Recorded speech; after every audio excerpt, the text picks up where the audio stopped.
It's good to see everybody. We now are going to attempt with tonight's meeting to bring some order to what we think the process might be, right? Looking forward to open conversation. First things first, I'm going to take prerogative to just sort of say something, which is we're all a team now, right? And we are working toward a same goal.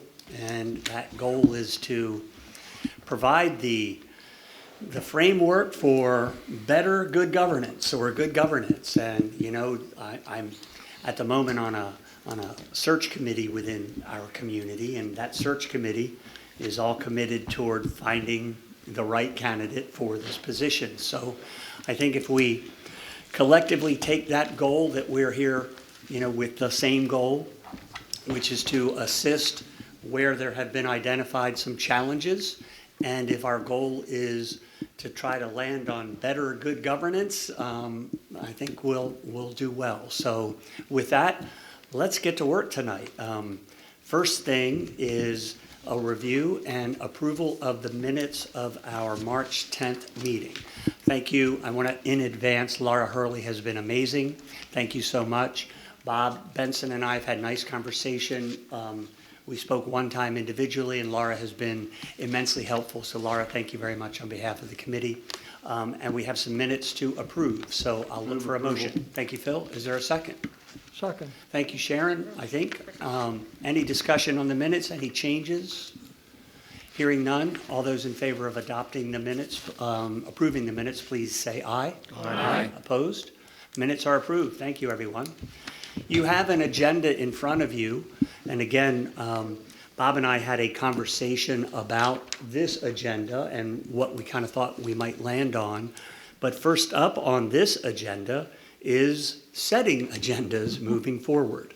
A thought is that if in the course of the current meeting, we lay on an issue, a thought that we perhaps don't know an answer to, that we go, okay, that's a good thought for the next meeting. We will add that to the agenda.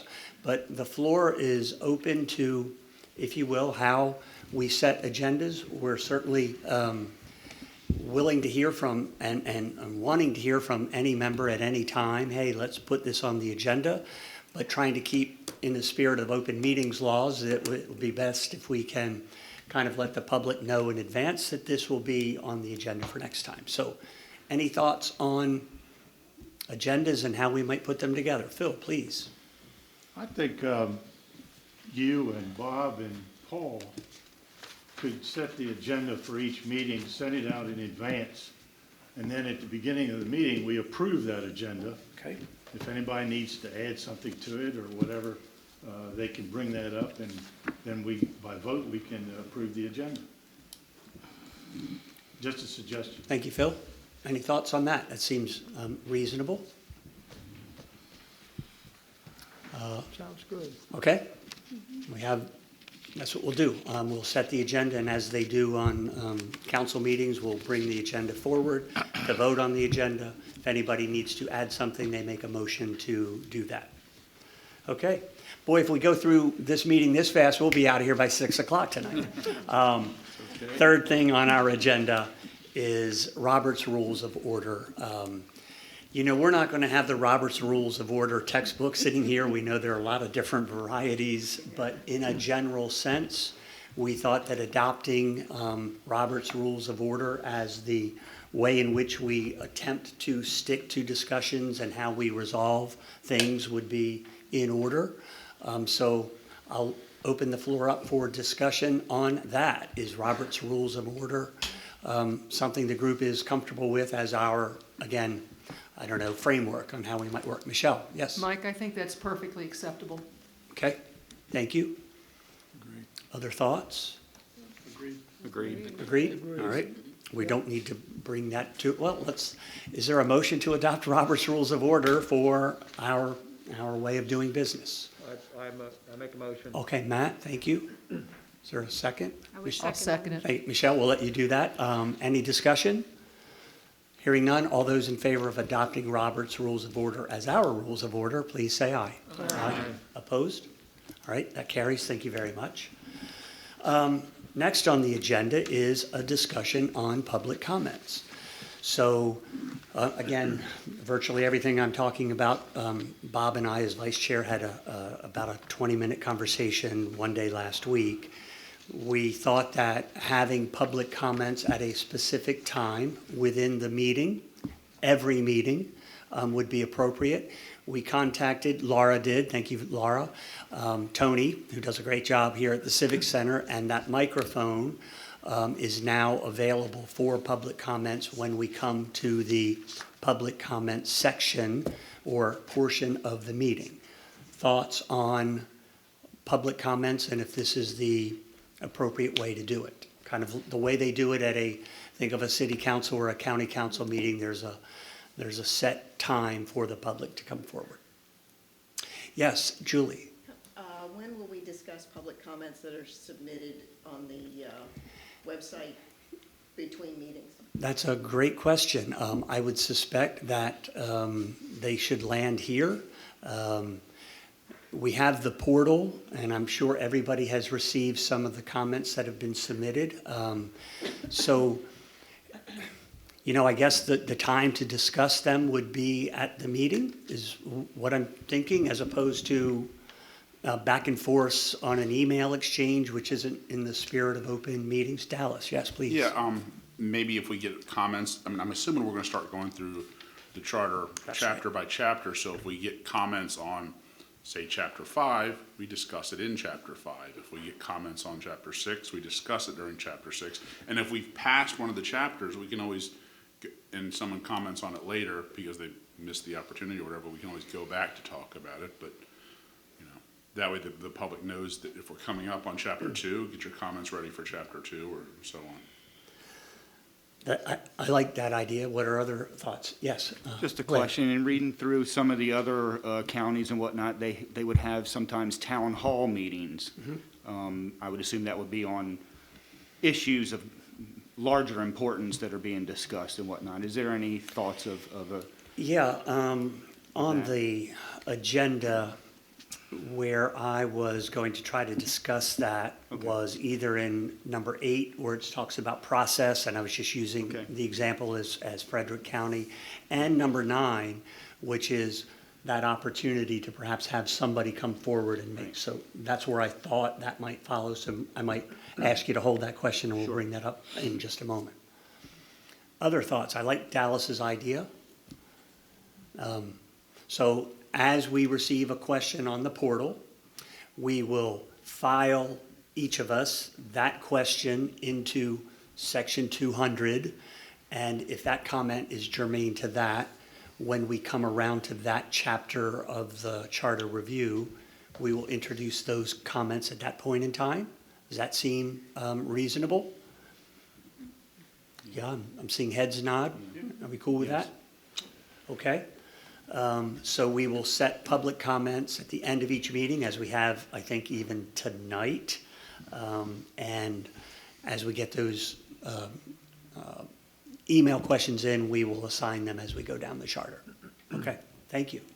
Just. Yes, sir, Bob, please. So just to be clear, are we setting a specific time period for public comments? Right, I was gonna ask that. I think normally, again, when you hear a city council or a county council kind of puts a, be respectful, a 3-minute time limit, and I will do my best to remind folks as they come to the mic, but I think that's a reasonable request. So we're looking at in the I'm first sorry, no, half sorry. hour, or, yeah, or what time period would you be allocating for public comment? Well, however many members of the public are here to offer comments, and they each could speak for a maximum of 3 minutes is what I'm thinking. Again, that's not a hard and set rule, but we would ask the public to be just respectful of the length of their comments. Would you be looking at having this at the end of our supposed or estimated 2-hour meeting, like the last half hour of it Yeah, or something? yes, on an agenda, it would say item number 5 is public comments, yes. Okay. Mike, Michelle, yes. may I make a suggestion Yes. like MDE and other government agencies do?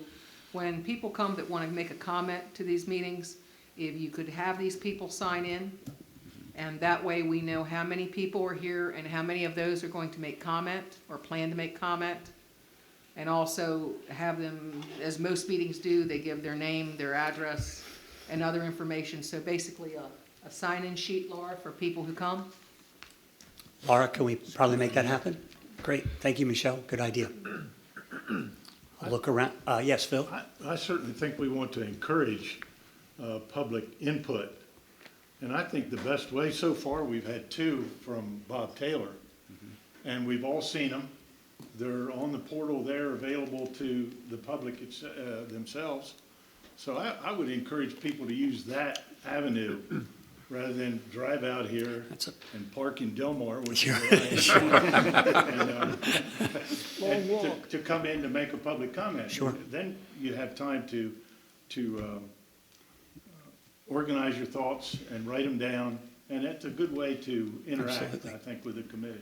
Yes, Not that we want to say we won't have public comment at the mic, but I think that written comment would be a much better medium. Okay. And Laura, if I may ask you, Michelle, I'll get right to you. The comments come into the portal. Do they come to you first and then go out, or they directly go to the 15 members of the committee? So last week, when I spoke about the portal, the comments would come just to me because Right. that was the initial setup. Yep. And then I spoke to the IT department and we added every one of the Okay. committee members' names and email addresses. So they're they'll going land in- directly to the Right, members. okay, great. So they'll land in real time to all 15 of us at the same time. And, okay, thank you, Laura. Thanks for working that out. Michelle, yes, please. Phil, respectfully, you have to understand, not everybody has internet. And we're in a county where, when you get out into the rural areas of this county, you have a lot of folks that don't sit there with access to a computer every day. You have kids that try to do schoolwork that don't have that and desperately need it. So when you look at the rural area, you have to consider not everybody's going to be able to do that. And secondly, as I've learned over the years, if you really want to make impact, you don't send an email. You go to a meeting, you stand up, and you let people know what you think. And I can't see discouraging or trying to herd people towards a portal if they want to come here and they want to make a public comment. I didn't mean to Oh, I know, so I discourage said that. respectfully, I just, Yeah, I good just point. say, it's just food for thought. Yeah, thank you. Good thought, Michelle. So you have options. You can come and join us, or you can submit your comments via the portal. And both are welcomed. Other thoughts on the kind of the discussion on public comments? Just Yes, sir, Bob. Just to clarify, or make, for anybody in the public, our general thought is we're gonna try to have 2-hour meetings. That's correct. Within that 2 hours, in the last half hour or so, that's when the public comments would be. So if somebody from the public wants to come and make a comment, they're welcome to come for the whole meeting. Yes. But they should be here for at least the last half an hour to make sure that they're available to make comments. And to your point, I promise you that we're not going to go until, say, 5 of 7 and then go, okay, public comments. We will cut off our discussion in advance enough so that if there is comment from the public, that they'll have the opportunity. Members of the public, we promise that we will save time, not squeeze time in, but that we will dedicate time on the agenda at each meeting at approximately a half hour or so, 20 minutes or so before the end of the meeting. Great call. Chairman Dodd? Yeah, Laura? Would it be better to schedule the public comments at the beginning of the meeting so the public can come in and actually provide their comments and not have to sit through the entire meeting? I mean, it's just a long. And that's always right. That's always that endless question, when do public comments come in? I'm certainly open to the group. We could alter it. We could public comments at the beginning at some meetings, and again, the agenda would be out there or in the middle or at the end. Just traditionally, they come at the end of a meeting, but that's not necessarily cast in stone. I'll look to the group on their thoughts. Yes, Dallas? I think at the end is maybe a little more appropriate. That way, if somebody has a comment about what we're discussing that evening, they might want to have input on. Sure. Yeah. If they've come to the meeting, I Sure. suspect they're probably interested in what we're talking about that evening. Yeah. So we'll set it, yes, Matt, excuse me. Sorry. It's all good. My thought would be at the end of the meeting also, only because, and frankly, if somebody's interested in a subject that we're going to be discussing, say, this evening, then they ought to try to come for the meeting, because we may answer their several of their questions during our discussion. Sure. And they may find that, oh, that's great, they did everything I wanted them to do, or they didn't do anything I wanted them to do, Yeah. and I have a comment or I don't have a comment. Okay, thank you, Matt. Yes, Sharon, yes. I think having it, we'll do this too, having it at the end helps us to set the agenda as well, if it's an issue that needs to be put on the agenda for the next meeting, Okay. based on what the person has said. Okay, thank you. Other thoughts? Okay, we will schedule them at our next meeting and at this meeting, at the end of the meeting, and as we move forward, if we find that there's a different way that we want to approach it, we'll do that. So we encourage, show up if you want to show up, if you can show up, email through the portal. And Laura, I guess since this is recorded, and I guess we want to say this as much as possible, where is the portal? So if we have someone listening now, what is the easiest access and way to send that email in? So the portal is on the Wicomico County website. Yeah. You would want to go to the county council page. There is on the left-hand side a tab for the Charter Review Committee. So you would just click on that tab, and then you'll see where it says submit online comments/questions. Great. So again, encourage everyone as we're speaking, and let's try to bring that up a few times per meeting so that the public can go, okay, go to that county council homepage and find that portal.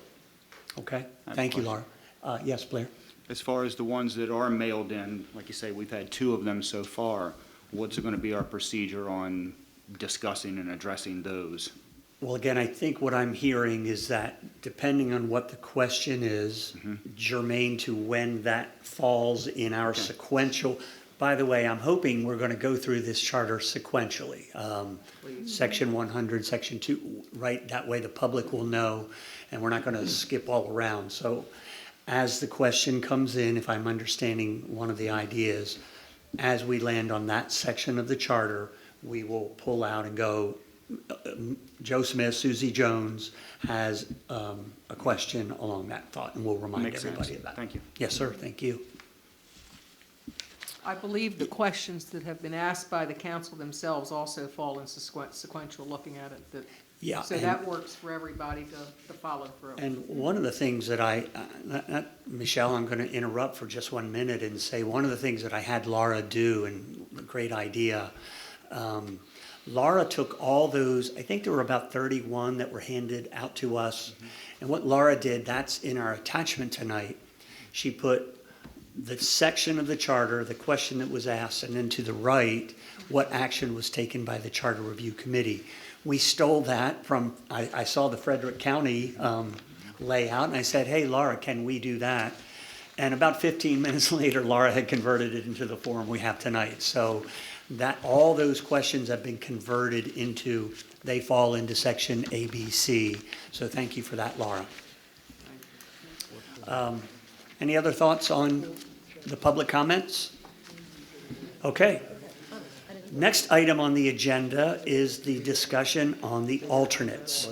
Yes, excuse me. I'm sorry, Julie. We've got a little rabble down here. I'm sorry. Are we supposed to have an attachment? Was it emailed to us or Yeah, I something? don't have an attachment either. I don't have an attachment of the sequential order that It you was referenced. emailed to everyone. Okay. It's also, right here. I didn't provide copies tonight, but it was emailed to everyone. And Okay. It was with I the didn't bring it. minutes. Thank you. it was with the minutes. Yeah. It was It's all in attached. attachment. Don't worry about it for tonight if you don't have it. Chances are we're not going to cover too many of them, but we'll make, it's in your email that was sent with the agenda. Right. And just so you know, for the future, I'll make copies of the agenda, but if there's any supporting documentation, if you can bring that with you to Yep. meetings. Thank you. Thanks, Laura. And again, thanks for calling my attention. Can't see everybody, but don't, by the way, we are, in case you can't tell, we're on a first name basis here because we're all on a team, okay? And we'll try to keep this as casual as possible in that respect, while being respectful, Could of we get course. name plaques then? I'm horrible with names, I'm sorry. Well, Dallas, you can It'll take me a say year. whatever that person just said. If you're no good with names, you can call anybody whatever they want as long as it's polite. Next on the agenda is a discussion on the alternates and how do we choose them if and when they are needed. So many of the alternates have shown up tonight. Thank you very much. There were 8 alternates chosen. There are 15 of us. There was not, however, any guidance on how, let's pretend one of us has to drop off the committee for whatever reason. There was no guidance on how do we then choose the alternate. If I recall from our first meeting, the group decided that this group should choose the alternate as opposed to sending it back to the county council.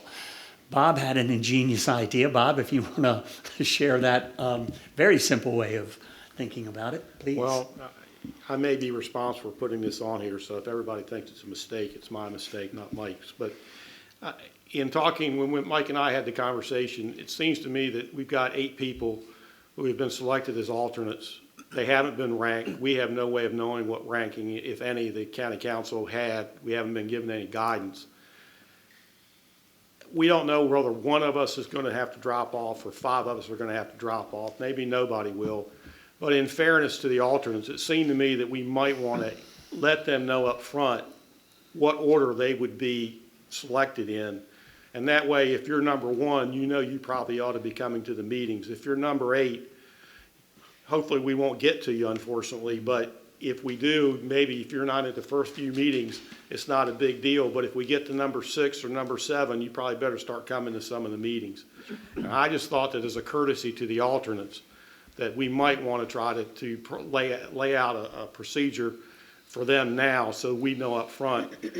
I suggested we just take all 8 names, place them in a hat, pick out the numbers, and whoever's number 1 is the first alternate and go down. I don't know a fair way to do it.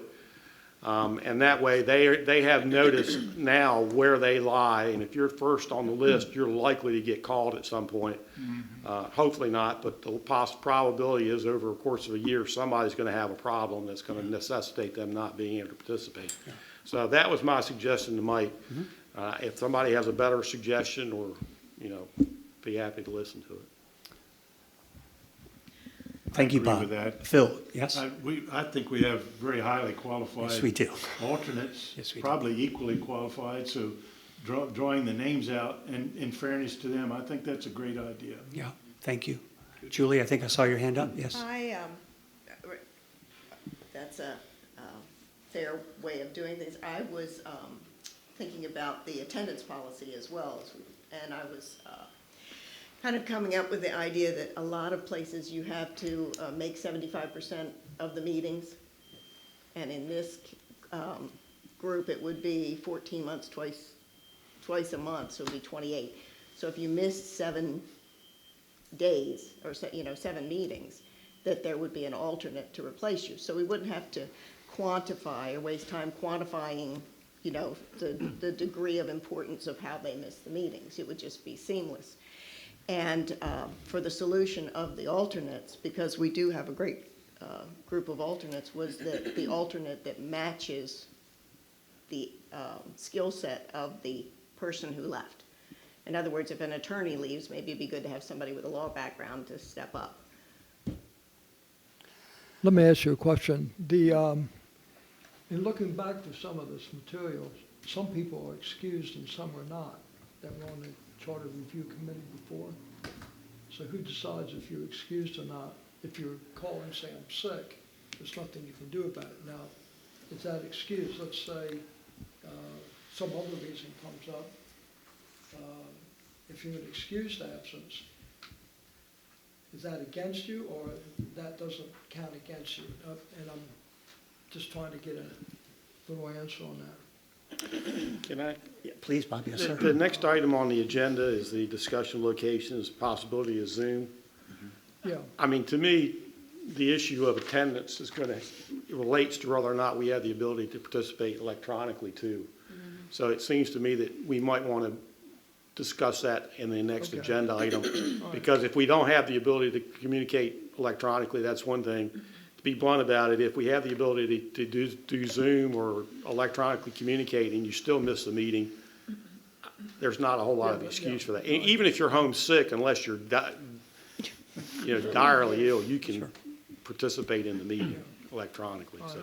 So for the purposes of where we are, let's, and I agree with that, Bob, Tony, will punt that until a few minutes from now. Let's go back to the alternates and how we might do that. Julie is suggesting we've got to pull them out of the hat. We've got to pick the alternate based on the skill set of the person who has to leave the committee. Phil? I move we pull them out of the hat. Okay, there's a motion to Tonight. pull them out of the hat tonight. Is there a second? Would it be inappropriate to ask our alternates if there is I an was- option they would like to present? Okay, let's do this. I'm going to hold your motion for a moment. I think that's a nice idea. We have, can I see raise of hands of number of alternates who are here tonight? So we're up here discussing your fate, which is certainly not our intent.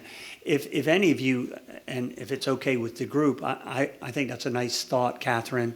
Do any alternates, as we're up here discussing you, do you have any thoughts about this? If so, there's a microphone. You hear the suggestion on the table. There's a motion not yet acted on, a suggestion to draw it out of a hat, another suggestion to try to match up the skill set of the person leaving with the alternate who may replace that person. Let me ask a question very Yeah, quickly. yeah, Michelle. Were we all picked by skill sets? I can't speak to that. We were all chosen by the county council and. No, according to John, we John, weren't, so why in we the were- world would you look at skill sets? Okay, I think we were picked by citizens who were here to help, eager to help, and willing to put the time in to do it. fair. I'm not asking any alternate to put on the spot. You are welcome to stay at your seat, but if you'd like to, yes, please, Chris. I just want to say, Chris Eccleston. Yes, hi, For those Chris. who don't know me, I'm in District 2, Tony Tank. I respect, that seems very fair to me, and I would love, to, if I'm number 8, not to come to these meetings. Sure. So, I appreciate the respect of the alternate. Yeah, thank you, Chris. Tell us how you really feel, though. Thank you very much. John, hi. Hi, I'm John Rankin. I think that picking out of the hat is the way to go, and I agree with Michelle. If we get into trying to match experience and so forth, then it becomes very subjective. Sure. And who's the arbiter on that? Okay, thank you very much. Good evening, everyone. Mark Tyler. Hi, I'm Mark. pleased to support the suggestion of drawing out of a hat. I think that's the fairest, simplest Okay. way. I respect the idea in theory of the diversity of representation, but as a practical matter, I think that's the fairest and simplest way of managing it. Thank you, Mark. Thank you very much. Phil, thank you, Catherine, for that thought. Phil, would you like to, we have a motion on the floor. We have not had a Don't have a second. second. Okay. I'll second. Yes, okay, Doug, thank you. There's a motion and a second. Laura, excuse me? I didn't bring the list of alternates with me, and I No know worries. that not all of them are here tonight. Okay. So if we can Do do it that next at the week. next meeting. Absolutely. I take the do it tonight out of the motion. Okay, very good. Phil, Doug, will you second it as amended a little bit? Any discussion on this is the most important decision we make, pulling names out of a hat. Any discussion on that motion? Hearing none, we'll take a vote on that motion. All in favor of pulling the alternate names out of the hat, please say aye. Aye. Opposed? All right, that's unanimous. Thank you. Good discussion. Appreciate it. Laura, we will rip some names up and bring a hat next time to the meeting. Thank you very much. Mike, Yes, Doug. we decided on how to choose them, what about the rest of it? When are they needed? When do we, I don't think I heard how we decided or when Right. somebody would be dismissed from the committee. And that's what we're about to try to discuss Oh, right now. nice. No worries. So we're under the discussion, next item on the agenda, discussion on location of meetings, and then the possibility of Zoom, as Bob was just mentioning. So if we go down that road, potentially you might not be feeling well at home, but you could join via Zoom, in which case you're still in attendance. To Tony's point, is there such thing as an excused absence versus you're just not here for a particular meeting? Julie had suggested the possibility of a 75% threshold, and once you drop below that 75% threshold, you are considered no longer a member of the committee, and then the alternate would come and take your place. So that's what's on the table. Let's have a discussion. Location of meetings, sorry. You need to answer the question about Zoom first. Yes, that's what Okay. right. All right. So I happened to attend a meeting the other day where it was a hybrid, where we had some members of the meeting were present, and then some members were on Zoom. And I think that was less than ideal. It strikes me that, and Tony, I might ask relative to the technical capabilities of this room, I'm not sure how we could have a person on Zoom fully participating in the interactive way of the meeting when we're in this shape. That's a thought.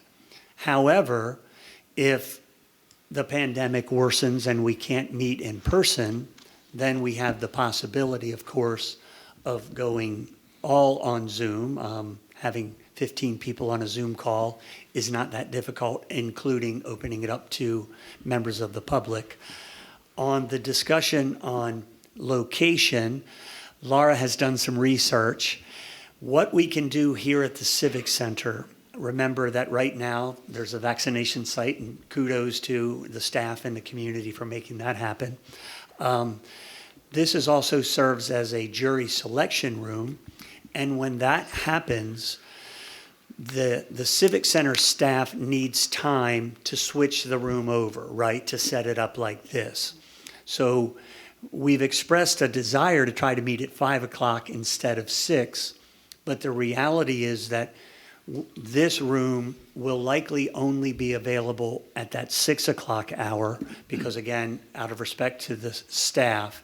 And we can book this room, correct me if I'm wrong, Laura, we can book this room 1 month in advance. So in March, we can book this room for April, in April, May. And when Laura and I had conversation on this topic, we were sort of, well, we'll cross the bridge of where we go next when we have to cross that bridge. But again, that's just initial conversation, and I'll certainly open it up. Blair, please. I'd just like to add that I work for Wicomico County Public Schools, and we do a lot of rentals in many of our facilities. And I did go over to Wicomico High School, looked in the media center where we rent that out from time to time. There is an area in the Wicomico High Media Center that would probably be big enough for all of us to meet there, as well as some of the public. And I'm sure there's some other locations that might be available too. So if we get to that point, I can certainly give a contact name who handles And again, those he rentals. works for the Wicomico County Public Schools. Thank you, Blair. Laura, if you want to, you've had some conversation, and you'd shared with me, Laura has been doing her homework. Where else could we go? Do you want to add any thoughts on what you've discovered? So I did reach out to the public schools, and they are more than willing to help us out. They just couldn't guarantee that we would have the same school each time. They have to take into account that they have to deep clean after we're done and have that area set up and ready for the students and the staff the very next day. So just depending on the other events that are happening and the availability of the location, she could not guarantee the same school. I did reach out some other places as well. Dove Point has a nice banquet room, but unfortunately due to the pandemic, they're not renting it out right now. Contacted Salisbury University in Warwick, and they're not allowing external guests on campus right now. They said they would revisit that after April the 15th. Okay. Thank you. Thanks for the How update. about Thanks how for the about homework. at Yes, the Tony. other end of the Civic Center, whatever that's called, whatever that room is? I'm sorry, what was the There's first? a room at the other end of the Civic Right. Center. Danang room, The what? the Danang room, I believe. All right, whatever it The is. The But they state can is open using- that up. It can be a little room, then they can open it. It's all being used for vaccinations. Wayne, will you, everybody please use your microphones. Thank you. No, just put, yeah, thank you. It's all being used for vaccinations. Thank you. Now, for the next 6 months and possibly 9 months. Okay. So, yeah, Michelle, yes. Mike, I want to circle back to the Zoom meetings. Yep.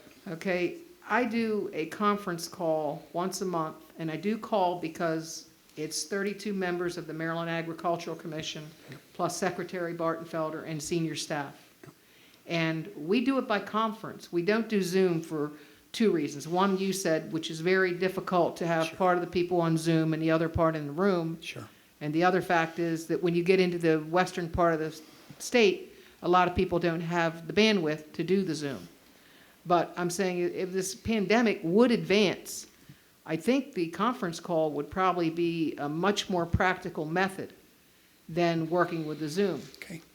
Unless everybody was going to be on Zoom, or you also have Microsoft, you have Sure. Google Pack and Go, there's several options. Sure, okay. So there's a thought that teleconference would be preferable to Zoom.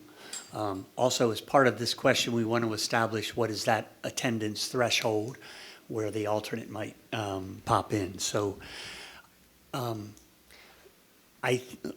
Laura, please. Going back to Zoom. Yes. This room, we cannot do a hybrid version of Zoom. Okay, So that would be out. okay, But we can do all Zoom, and we can have PAC 14 broadcast that in the council chambers. okay, So that's an option. okay. And then for the next meeting, which would be in April, this room is available at 5 o'clock. So Okay. we can meet next time at 5 o'clock. Great. But then Okay. after that is when you have to go to the 6 o'clock Okay. meeting time. Okay, great. Thank you, Laura.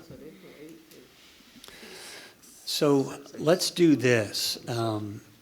Let's have a discussion first, Doug, getting back to that. Let's talk about this attendance threshold. Let's have this conversation. Then we'll land on the second part on the location. So again, Julie has suggested a 75% threshold over however meetings you make, or excuse me, however many meetings we have, that attendance, you know, it literally, if you're at 75% or above, you stay on the committee. If you're 75% or below, we go to the hat and we seat an alternate. Catherine? May I propose, I like the 75%, but it could be if you miss 3 meetings in a row or 75% of the meetings. Okay, that, I think, I like that thought. Others, you know, this is a commitment, right? We signed up for it, and we got to do the best we can. And not showing up for 3 meetings in a row, it says something, unless, of course, there are circumstances in which case it's likely you may have to step away from the committee anyway. So, you know, I like that thought. Phil, please.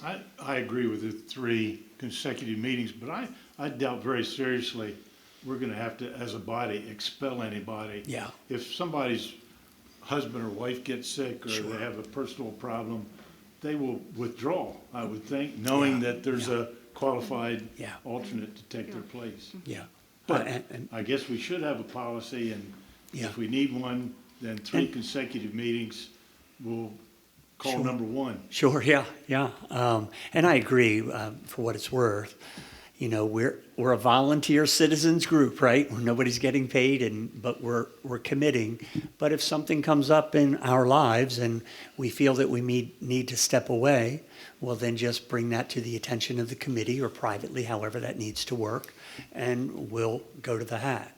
So I'm hearing 3 meetings in a row and/or 75% overall attendance? Can we specify the 75%? Just because if, let's say you're at 5 misses, and for whatever reason, we get done early, we're basing that 75% off of 14, that percentage can drop. 5 at one number can be 80% attendance, 5 at another number can be 60% attendance. Sorry, the math and the engineering. That's a great point. He doesn't know names, but he knows math. Very good. So, yeah, if we just say Yeah. 7 or 6 or something like that, it might be, we don't get into trouble further down the line if somebody doesn't meet that. No, that's a valid point. So do you want to do just 3 meetings in a row? Or what else I'm sorry. Or Or what was said before, 7? I mean, that's fine by me. 3 meetings in a row or a total of 7 meetings missed? Is that what you're suggesting? I'm just asking. Yeah. I'm trying to follow Yeah, what sorry, you're, yes. okay. 7 meetings is a lot A of lot. meetings. It is. It Agreed. is. I think that's too much. That's too many meetings to miss. I- Is It's that- too many meetings to miss and still be on the committee. How about 5? How about 3? Three is good. No. 3 altogether? Or I like the idea, when we look at 10 years ago, it went on for about 8 or 9 months. So 10 months is, if we're still here in 10 months, that's, we have definitely met, or have exceeded what they did in past years. So I think 3 meetings in a row or 5 total Yes. would be appropriate. Yeah. I'll look to the group. Is that, Catherine, do you want to put that in the form of a motion? I don't agree with Tony? that. Okay, I don't agree with that Okay. because you never know, when we said 3 in a row or 7. Well, we don't know how long we're going to meet. well, we're going to talk about how long we're going to meet at the next, it's the Well, next let- item let's on the say, agenda. The last group, I think, met 14 months. We're not going to meet for 14 I months, hope I can not. promise you that. Because Can't promise by that. then I'll be 100. But we really need to, I'm not in the idea of throwing people off. I'm in the idea of keeping the group together, because once we start working on it, there's a thought process. Sure. And you bring somebody else in, they're brand new, they're gonna say, geez, what did you do in meetings 1 through 5? I Sure. wasn't here. And that's a weakness. Sure. But number So- 1's gonna be here, Tony. Well, some of them will. We We're gonna hope. pick number 1. Well, we hope. They don't have to be. So Tony, what alternative might you Well, I'd suggest? like what we said before, 3 in a row, and what was the other number? Or 75%. 75%. All right, what's wrong with that? I see nothing wrong with that. Who said that? Michelle, sorry, Yes. looking, thank you. Well, I think the problem Dallas was making was we don't know it's 75% of what. Yes. Yeah, when there's no end date, 75% is a moving target. So you could miss 4 and be 75%, or you could miss 5 and be 75%, depending on how many total meetings we have. Well, it's gonna be a little bit difficult until we get into this to really know how many meetings we're gonna have. We're not gonna know that Right. today or next meeting. And that's why I think we put an upper limit on the number. Instead of a percentage, we put a quantity. Makes sense. Okay, so I'm going to look, Matt, are you about to say Yeah, something? I would agree Yes, with sir. that. I like the idea of the 3 consecutive or a total of 7. So we have a few different options, so I'm going to ask somebody to make a motion, and we will vote on that one, and then we will see how that one goes, and we'll take it from there. Is there a motion that someone would like to offer? I'd like to make a motion that it's 3 consecutive meetings that someone misses and/or a total of 5 meetings. Is there a second for that? Second. Was that you, Doug? Yes. Thank you. Let's discuss that. That's on the floor. Okay, let's call for the vote on that. We have a motion for our attendance policy that you can't miss 3 meetings in a row and/or a total of missing 7 meetings in total, or was it 5? Thank you. Say All right. 5. All those in favor of that, please say aye. Aye. Opposed? No. No. Okay, so I think we had 2 noes. Could you raise your hand if you were no, please? Thank you. So that's 13 yeses and 2 noes. So that policy is adopted as our attendance policy. Now let's go back to the discussion on location. Where we are, I think we're going to plan for now to meet in person. We should have the flexibility if things worsen in terms of pandemic, et cetera, that we will collectively meet as a group. We've had a thought of a teleconference as opposed to Zoom for broadband purposes, among others. And Laura is, of course, on top of alternative locations. Is there anything more on the location side of things that we want to talk about here? Bob, please. No, just to be clear, if I understand correctly, for this room, we can't do a combo Zoom meeting. Correct. Do we have the ability to have telephone, have somebody join by telephone? We have done 1 or 2 events where we had essentially a speakerphone so the person could hear the conversation, but there was no video back and forth. Okay. Thank you, Tony. So the question, I think, is, are we going to allow somebody to participate by telephone? And I think that's the great question. Are we going to allow someone to participate via telephone? Julie? Just call it electronically, and that way it gives us flexibility for telephone or Zoom or whatever the future brings, and it just means they don't have to be present. Well, and I think that's where, Bob, I hear you, we're either Zoom or phone, that's electronically. Should a member be able to join the meeting via teleconference? Or should the member attempt to be here in person, right, Bob? Is that sort of where you were landing? Yeah, I mean, I wasn't trying to limit it to telephone as opposed to Zoom. I just understood if we were going to try to use this room, we don't have a Zoom capability in this room. Right. So as a practical matter, in most instances, it's going to have to be by telephone.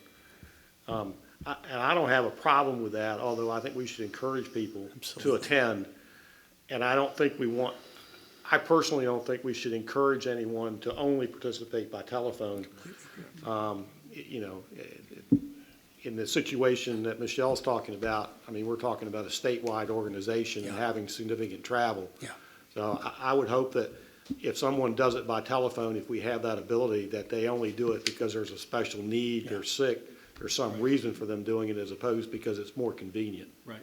Thank you, Bob. Catherine? I concur with what you're saying, and I'm all about compromise. So we had 7 on the table that some of our members wanted 7 absences. Can we look at that, you can't have 5 unexcused absences, but you're only allowed 2 times that you can call in. Well, we're getting tight. This is worse than being in the army. I'm with Bob. Okay. I don't think having the option to call in should be an option. You're either present or you're not present. Because otherwise we're going to get in, I think that leads us just down into a slippery slope of, well, I still have one more phone meeting that I can make. I'm in complete agreement with Bob that the spirit of this committee, barring any changes in the pandemic, the spirit and the intent of this committee is to be in attendance in person. And I think it would be really difficult to have a phone in the middle of this carpet with somebody listening and that person wants to weigh in. I think that takes away from Tony's point, the effectiveness of the group. So I hear you, Catherine, but I think that takes us down, in my opinion, that takes us down a bit of a convoluted road. Mike? Yes, Wayne, please. What happens in the instance we have to screen people to come in?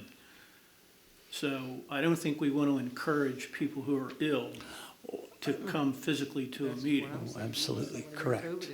And I was going to add, I mean, I know several people at work that have been sent home quarantined because they've been around someone in close proximity that was diagnosed with COVID. Right. So, they're fully healthy, but they're quarantined at home. They're certainly able to function, Well, as we all know, we got our temperature checked before we came in the room, so we are absolutely COVID sensitive. And I think one of the things this pandemic has taught us that those days of showing up at a meeting when you have a cough or a flu and you sit across from people and cough, those days are probably behind us. So I guess good judgment comes into call here, right? If you're sick, you're sick, whether you're a member of the public or a member of this committee, and stay home with your sickness and get better.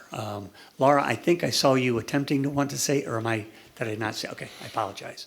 Matt, please. Yeah, I guess one concern I have is, like personally, short of COVID turning everything upside down, I've got 2 beach houses this summer, one in North Carolina and one in South Carolina, that are paid for, committed to and paid for with my kids and grandkids. So I have no idea where that falls on our schedule. Understood. In that case, I'd be more than happy to take the few hours out and call in. Okay. But I kind of hate to feel like that I can't go away if that falls Understood. like that. Understood. Oh, and we certainly don't, that's not the intent, to make you not go away. If you call in, I guess really call in and listen more than call in and speak, right? That way you can, if you happen to be on vacation again and you wish to call in and not take that as an absence, we'll try to figure out a way that you can listen, but it would be, I think, unreasonable for all of us to sit here and try to figure out who on the teleconference wants to say something. So, Yes, Bob, please. Mike may have misinterpreted somewhat I said. I'm not opposed to having a call-in personally. I just don't want to encourage it, and I think we want people to come. Agree. That said, you know, if we have the ability, and I'm not clear on exactly how much of an ability we have to have a call-in, I think it ought to probably be an option. And I know this is really not giving any guidance, but it just seems to me that if we have someone who seems to be abusing the call-in availability, that Mr. Dunn and I perhaps The vice take it chair upon will call that ourselves to person, yes. call and say, look, you know, Absolutely. we're glad you're calling in, but we'd Yeah. really like you to be there in person. And if it gets Yeah. out of hand, I think the committee Yeah. has to do something about it. I don't know any better way to do that. Yeah. I don't think anybody's going to abuse it, but, you know, if Matt's, I don't want Matt not to be able to go on his vacation, and I want him to be able to participate. That's right. And if, God forbid, I have to be quarantined for 15 days because of COVID, you know, I'd like to be able to participate because frankly, if I'm at home at that point, I'm probably going out of my mind. And it would be a wonderful, you know, so I'd like to be able to do it if we can practically do it. I don't want it to be abused. Yeah. And I would just say that the committee will have to then address it if we think somebody is abusing the process. Sonia, please. I agree with all of that. The challenge that I have is to not inconvenience the 13 people here for 2 people that are on the phone. So when you say participating and calling in and listening, there are valid reasons, especially now with COVID. However, I'm sorry, but if you have a lot to say, it's not going to be on the call. Because it's going to disrupt everybody. Yeah. So that's really the challenge. And what Bob and you are just saying, that's just common sense. And I was watching everybody and everybody's nodding. So if you will, we have an understanding that we don't necessarily have to put this in stone, but we have an expectation that try to show up. When you can't show up, we'll try to make accommodations. If not showing up becomes a consistent issue, the vice chair is going to give you a call.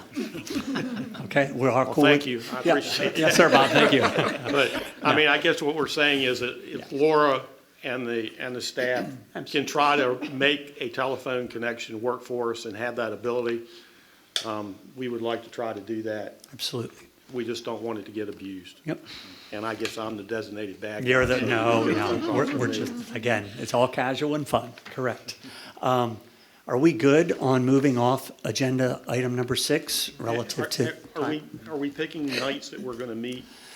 Is that part of this one? We certainly can. What's tonight? It's dizzying. Thursday. Tonight's a Thursday. I think we I think last time we decided we were going to meet either on Wednesdays or Thursdays. yes, I believe it was Thursdays. Thursday, I think, yep. We decided Thursday. Does Thursday, generally speaking, work for the group? Can we try? Yeah, hands up? Okay. And again, either 5 to 7, and Laura will kind of walk us through that in advance, but just be flexible. And please pay attention as to whether the meeting starts at 5 or starts at 6, okay? Okay, so Mike, if in Matt. effect I went into my calendar and rolled out every other Thursday from tonight on for the next 9, 10, 12 months, I'd be real close to being where we're going to meet. Or are we going to meet like at the second and fourth? Oh, We're going to meet like the 2nd and the 4th as opposed to every other one. Okay. Correct. Second Yep. and fourth. Yes. Second and fourth. I mean, I'm not, No. it could be the first and third, I don't care. No, yeah. What are we now? What is this one? The Second. Second. No, it's the fourth. Fourth. No, this is Fourth. So 2nd and 4th. Okay. Could we do first and third? I don't care. We need to decide on. I do have a conflict on the second Thursdays. Is first and third Thursdays. Does anybody looking around? All right. We'll shoot for the first and I third have a Thursdays of the conflict month. on those. Excuse me? Those will be a conflict with me, unfortunately. Okay. The way it's rolling now works well. Go ahead. Okay. For the month of April, this room is available on April the 8th and 22nd. which is the second. Let's go ahead and lock that in then, right? Michelle, are you saying that, are you- Not permanently, but right now, at the moment, I do. right now at the In other moment, words, I'm you, fine for the 8th and the 22nd. You are. you're okay with the 8th and the 22nd? That works. Let's book that. We will do, thank you, David. Everybody, bring your next month conflicting calendar things forward each meeting, and we'll do our best to accommodate. How's that? Okay. All right. And just to be clear, the first one will be 5 to 7, and the next one will be 6 to 8. Correct. Okay. All right. We're going to move to the next thing on our agenda, which is the timeline for the work of the Charter Review Committee. I just kind of blew my cover when I said we're not going to be meeting for 14 months. In looking at the work of some of the other Charter Review Committees, one of the things that jumped out at me is that, you know, they were getting their work done in 7 to 9 months. At our first meeting, you know, and even earlier tonight, we're going to meet for a year or 14 months. You know, Bob and I spoke, Laura and I spoke. I'd like to try to be a little bit more aggressive on that. I could see us shooting for either the end of this calendar year, which is December.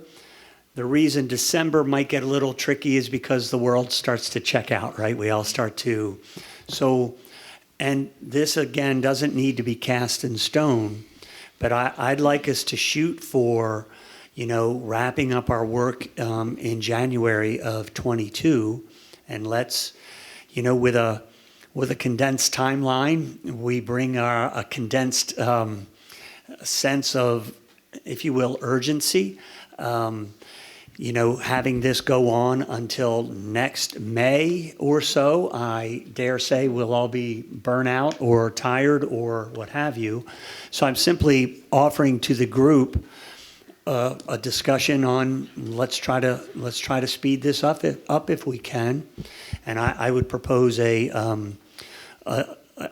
goal, a target goal of completing our work by the end of January in 22. What is the but again, that's just food for thought. Tony. Paul,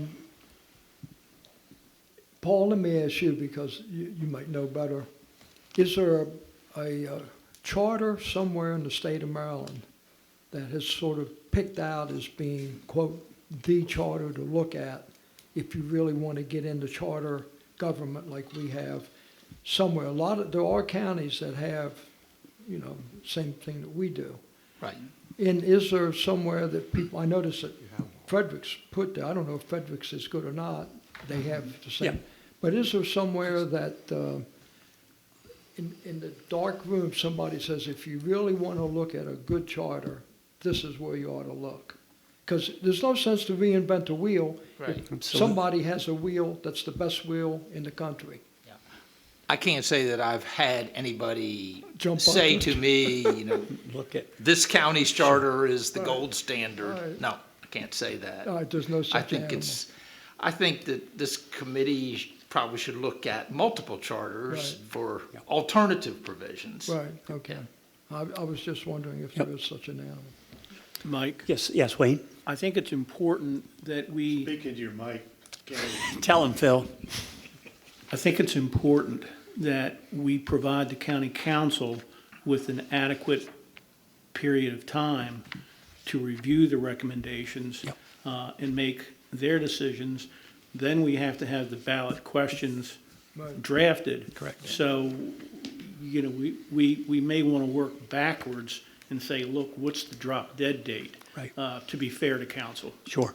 And I was Bob, hoping that please. Paul and/or Laura could kind of give us that information, if not tonight, shortly, you know, when do you need, when do you need it?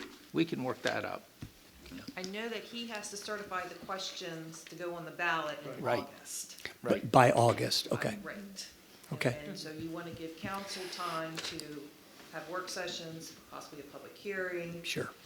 So I would say at least 2 to 3 months for that. Okay. Okay. So backing that up to Wayne's suggestion, that's July, June, that's May at the outside. Right. Um, And we- the council needs time to consider your recommendations. And which leads me to, we're all volunteers. Some of us know a little bit more about how this works than others. Let's remind everybody right now that we are a committee that will be making recommendations, if any, on changes to the charter. Our recommendations then go to the county council for their consideration. Just because we recommend 12, I'm making something up. All we are doing is making recommendations. Ours is a work product that then gets handed over to the council. We will present our work product. We will advocate for why we're advocating the changes that are to be made.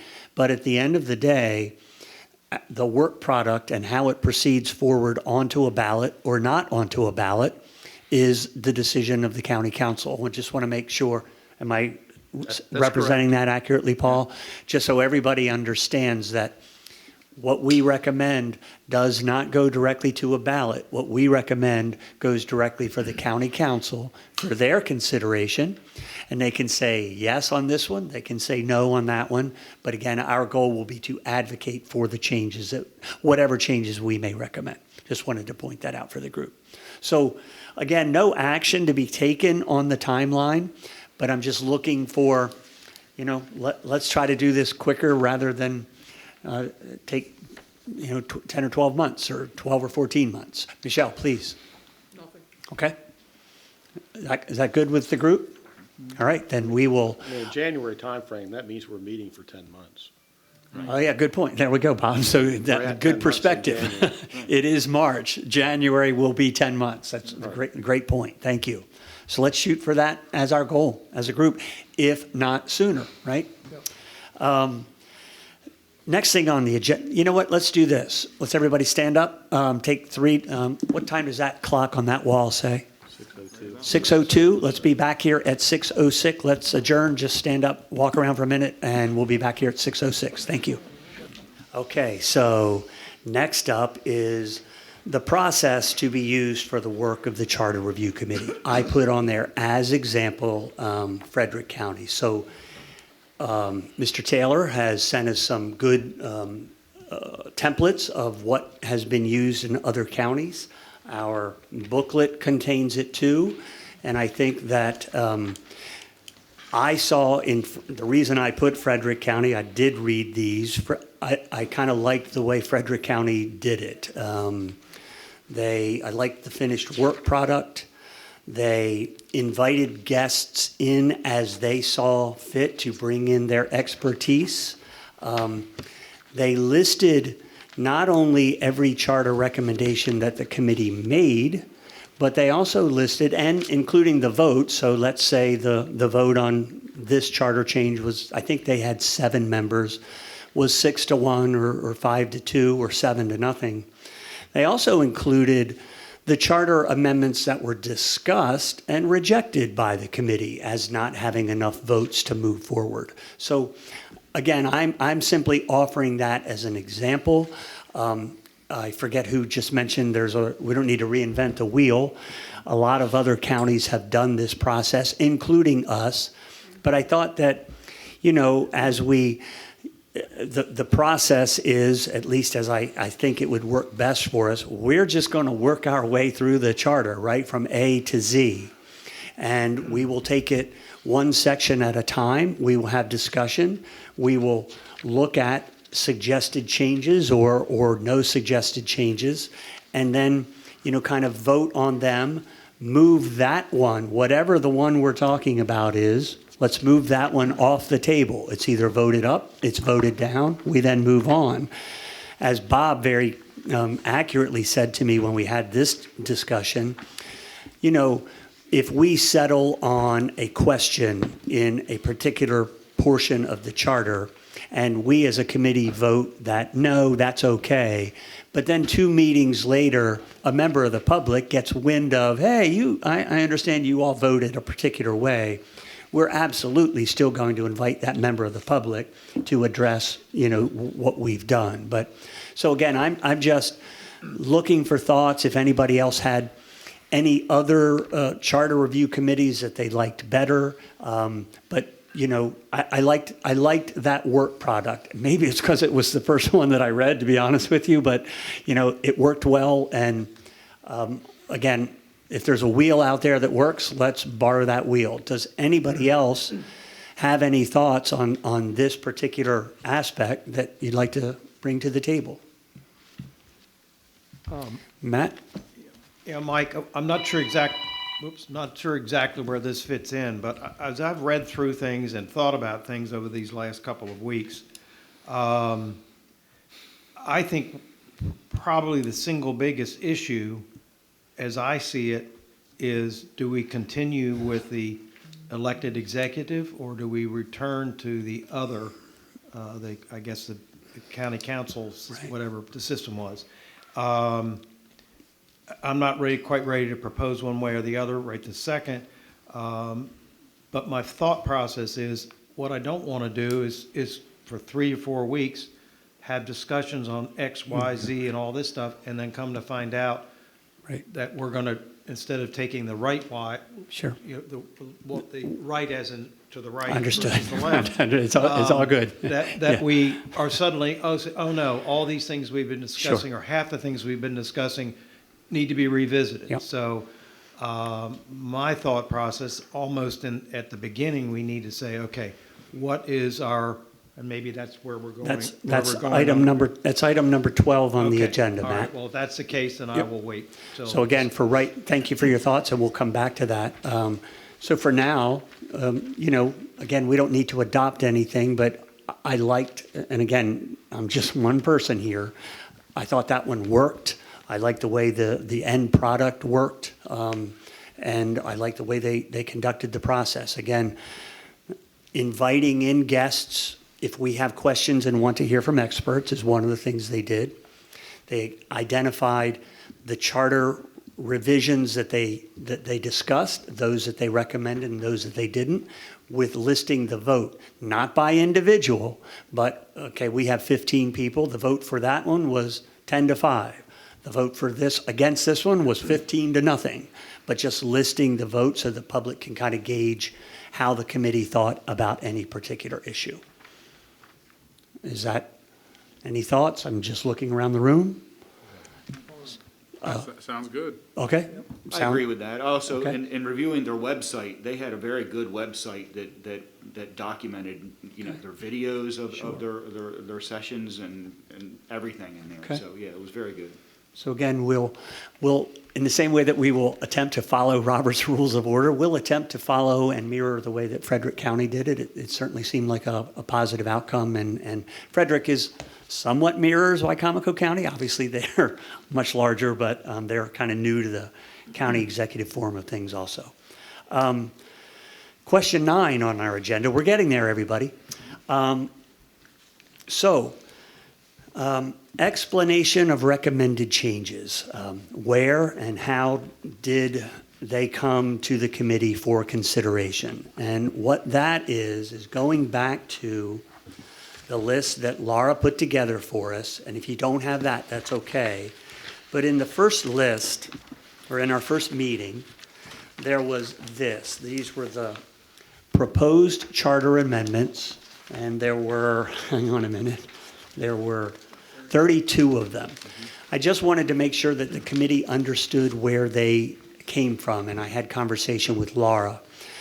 So over the course of the last several years, as the county council and or perhaps the county executive were deliberating various things, and they could not come to a conclusion on what the charter said about that topic, they would turn to Laura and say, hey, Laura, write that one down. That'll be a good one for the Charter Review Committee to look at.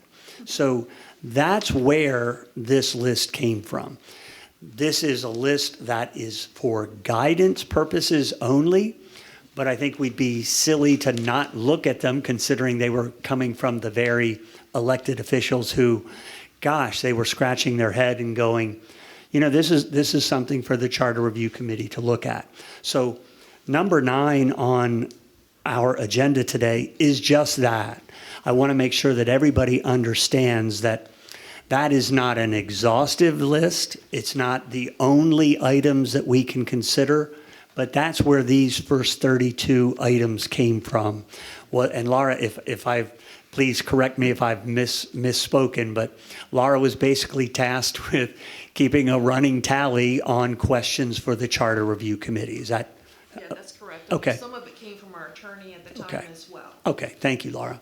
So are there any questions on that? Again, this is not the only things we can look at. These are just the ones that, if you will, have been laid at our table. Yeah, I have one. Yes, Julie? The editor's notes that are in the charter, Yes. the footnotes, Yes. do they automatically get, a lot of them are typos and plurals and things. Do they automatically get rolled in, or do we have to discuss them as well? Well, that's one of the questions that we're going to talk about next on number 10 with Mr. Wilbur. So hold that thought, please, Julie. Thank you. Yes, Tony? Are some of these are some of them administrative type issues that they ought to resolve, they being the council, or should they really become part of a document? Because they're not, some things you can handle administratively, which to me is a better way to go. You know, the more you write, the more you got to follow. And sometimes you can get caught in a bind by doing that. You have to lay it out there, but I'll stop and you can answer it. Thank you, Tony. Paul? I would note administrative type changes. If there's perhaps a misspelling or a plural that should be a singular, you can note them, but that's more clerical. Okay. And I think those things can be cleared up Okay. easily. But it's the bigger, you might say, policy, structure questions. Those are the big ones Okay. that the committee will work out. Yeah. All right, thank you. So I'll just look around the room and make sure everybody, again, the only purpose of that agenda item was to make sure that everybody was clear on what and where these 32 items came from. Okay, thank you. Next up on the agenda, process for changing any, and notice I did capitalize any aspect of the charter from, let's say, one word, it currently says and we think it should read and or, from one word changes to big changes, as well as, if you will, modifying any of them.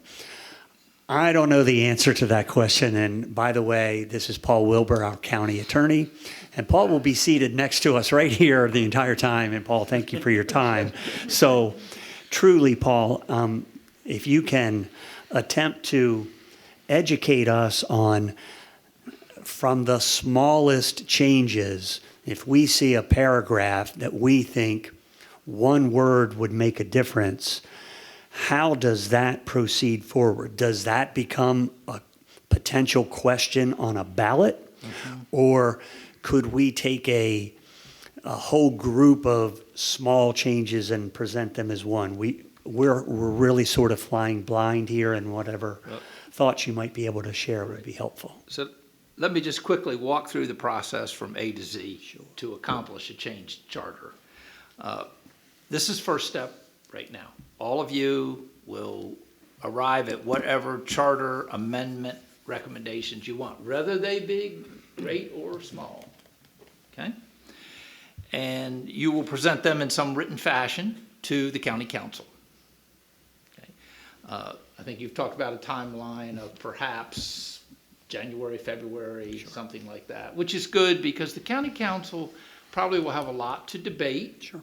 So they need time to review what you present. Also, they may have their own ideas because ultimately the county council will decide what charter amendments will be drawn up and voted on by the county council, and those that pass by a majority vote at the county council, they will then go to a ballot.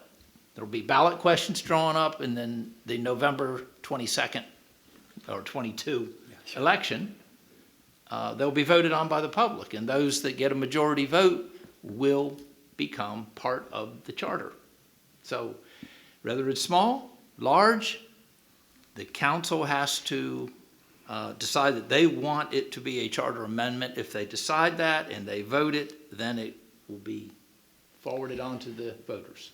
And if we think any part of it, again, whether a word change or big things, we simply, it doesn't start unless we start it. Sometimes one word Okay, all change right. can make a big difference. Okay, all right.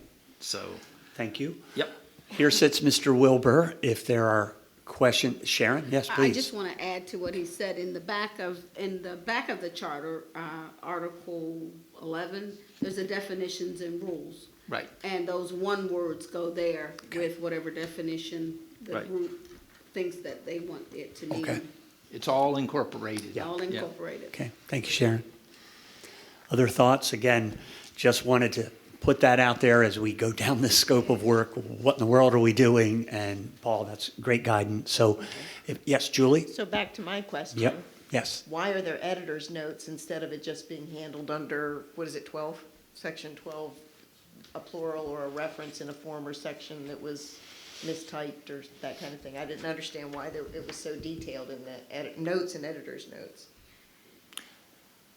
I can't say for sure. It may be that there was after, we'll say, the charter was originally adopted, there may have been some changes, and the editor made some notes at the bottom related to those changes, but I don't know. Laura, do you have any idea? Yeah, so my recollection is, the publisher, of the charter, once the charter is submitted to them, if they publish it, and they, during their review, if they pick up, like the S was left off of a word, they'll make that editor's note. Okay. Right. Thank you, Laura. Thank you, Paul. Julie, to answer your question? So we can roll them in and not carry them on in perpetuity in the next recommendation? Correct. Right. Thanks. Yep, Yes. thank you. Other thoughts? So, yeah, Dallas, yes? it's kind of thought / question. It's been my experience that there are a limited number of questions that actually show up on the ballots. So I guess if we have, and it's been 4, 6, there's not been the public has not been deluged with a bunch of different questions. So moving forward, we come up with, say, a list of 20 revisions we'd like to see made. Does the council then take those and then use them for every 2 years for different revisions to the charter? Like, okay, we've gotten these 4, we'll put the first 4 on the ballot for this year, the next 4 on the ballot for the following year, and then just move down? Or how does that process work if you've got, say, a theoretical limit of 6 questions on the ballot? Not that there really is a limit. There's not a limit. There's not, but there's a limit to sometimes how much is willing to be put on the ballot Right. versus how many questions or changes we want to make to And- the thing. And that's why, and the reason I ask that is because I think it's going to help us all keep in mind that, if we end up with 15 changes that are single word and another 15 changes that are major scope changes, what are the chances of those changes appearing on the actual ballot? It helps just to frame it, you know what I mean? So that's my question and Right. comment. It's going to be up to the council to decide what do they want to make the charter amendments that will become ballot questions.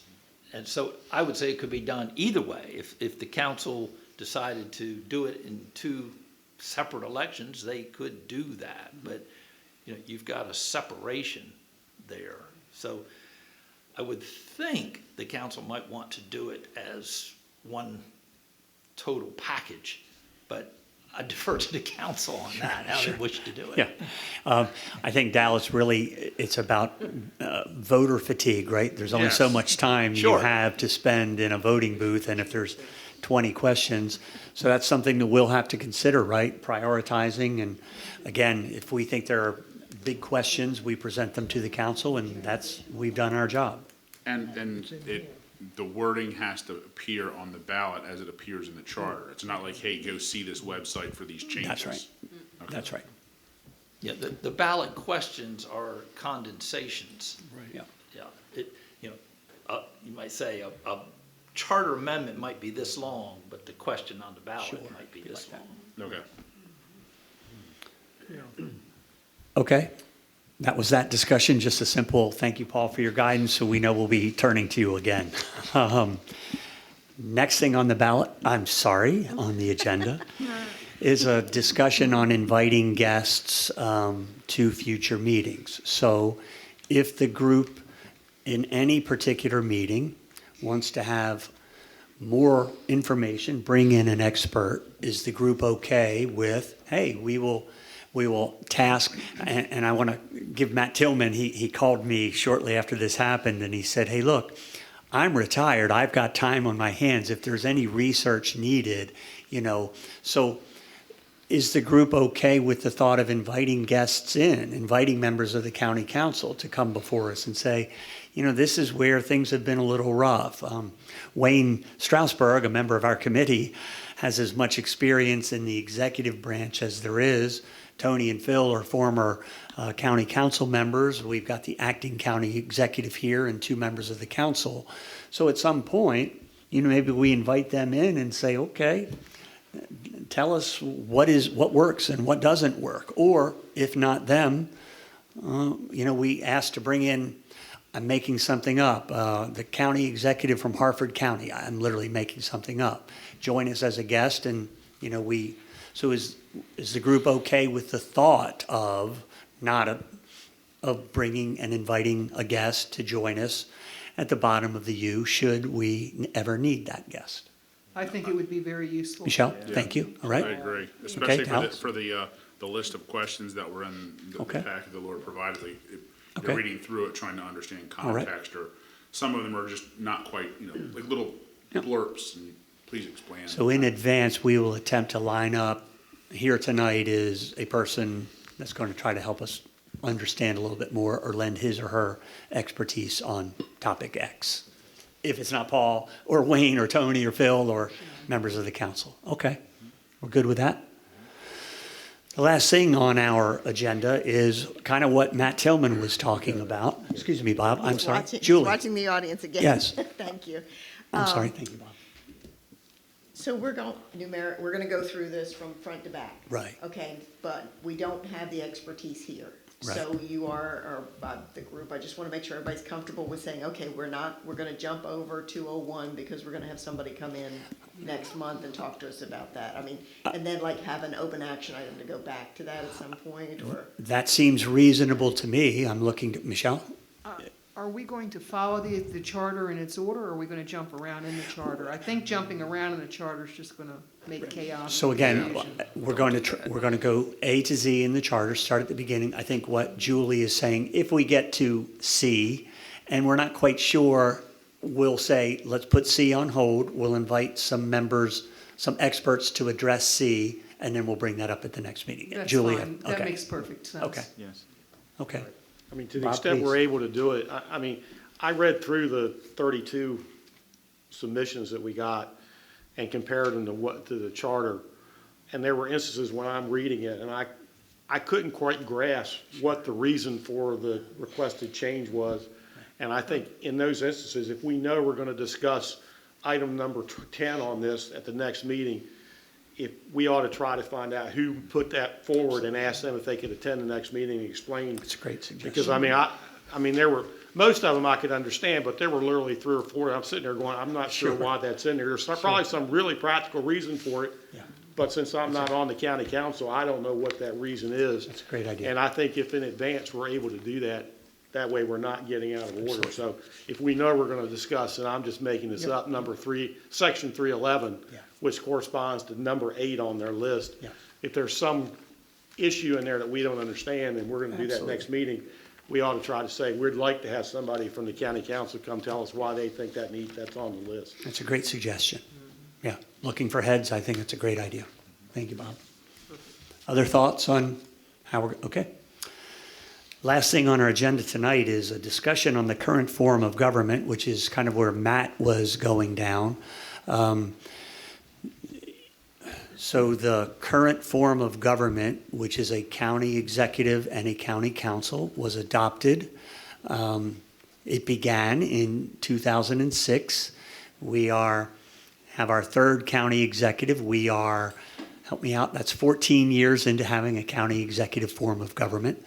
And this is probably a question that, I'm not saying we will decide it tonight, but before we go down the list and the group, a lot of the questions presented to us often came out of a kind of a point of conflict or question as to whether this is a function of the county executive, a function of the county council. So landing on, as a group, where we're going with the, sorry, I'm looking at my agenda, I apologize, the current form of government, and are we proceeding with that as our given, that we are going to proceed with a county executive, because that is question number 30.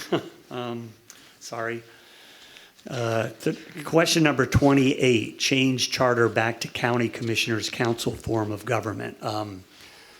I think we should land on the answer to that sooner rather than later, because much of our work will likely depend on what the group thinks on that question.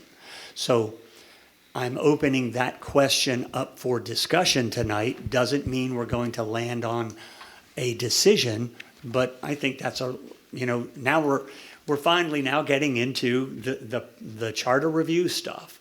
And we thought that this was probably one of the first questions that should be discussed. Bob, please, if you have any thoughts you'd like to weigh in. No, I mean, Matt, I think, raised the issue that Mike and I had kind of discussed, and that is, of the 32 items, if this committee is going to decide to recommend not having a county executive, 15 of the 32 items probably go away, Yeah. and we don't need to talk about them. So it seems to me the first issue, not that we have to decide it, but one of the first issues we should address is whether we want to even address the issue of whether we should make a recommendation to change from a county executive to a council form of government.